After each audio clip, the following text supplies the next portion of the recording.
நான் ஒரு கமெண்ட்ஸ் படிச்சேன். அப்ப வந்து என்ன அன்பர்கள் போட்டிருந்தாங்கன்னா, சாமி நீங்க எல்லாமே ரொம்ப நல்லா பேசுறீங்க, ரொம்ப சாஃப்ட்டா பேசுறீங்க, உங்க மனசு ரொம்ப குழந்தை மனசு சாமிஜி, நீங்க எல்லாத்துக்கும் சொல்யூஷன் தரீங்க. ஆனா இந்த மது மாமிசம் இதெல்லாம் வந்தா மட்டும் ருத்ர தாண்டவம் ஆடிடுறீங்க. ஆனா எனக்கு இந்த மாதிரி பழக்கம் இருக்கு சாமி, நீங்க சொன்ன அனுபவம் எனக்கு எப்படி கிடைக்கும்? அப்ப எனக்கு கிடைக்காதானே சாமி, இந்த பழக்கத்தையும் என்னால விட முடியல சாமி, என்ன பண்றது சாமின்னு கேட்டிருந்தாங்க. சுவாமிஜி வந்து ரொம்ப ஆழமான அருமையா ஒரு சத்தியம் சொல்லியிருந்தாங்க. நான் பேசுறது யதார்த்த சத்தியம்.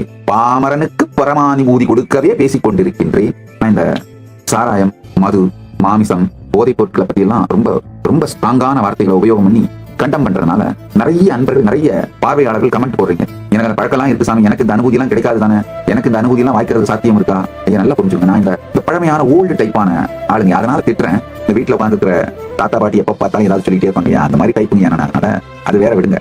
ஒரு மது பழக்கம், போதை பழக்கம் இவைகளால உடல் நலம் கெடும், மனநலம் கெடுங்கிறது உண்மை. ஆனா உங்களுடைய பரமானுபூதியை எந்த பழக்கமும் உங்களிடமிருந்து எடுத்து விட முடியாது. அதை புரிஞ்சுக்கோங்க. இன்னொன்னு நான் கொஞ்சம் மாதிரி பழைய டைப், அந்த காலத்து டைப். நான் அது அந்த காலத்து டைப்பான குருமார்களால வளர்க்கப்பட்டவங்க. அதனால அப்படிதான் சிலதான் திட்டுவன், கண்டுக்காம விட்டுருங்க, பரவாயில்ல, போய் போறேன். இந்த வீடியோ ஒன்றும் ஸ்கிப் பண்ணா பார்த்துட்டு இருந்தீங்கன்னா யார் இந்த மாதிரி இருக்காங்களோ அவங்களுக்கு எல்லாத்துக்கும் ஷேர் பண்ணுங்க.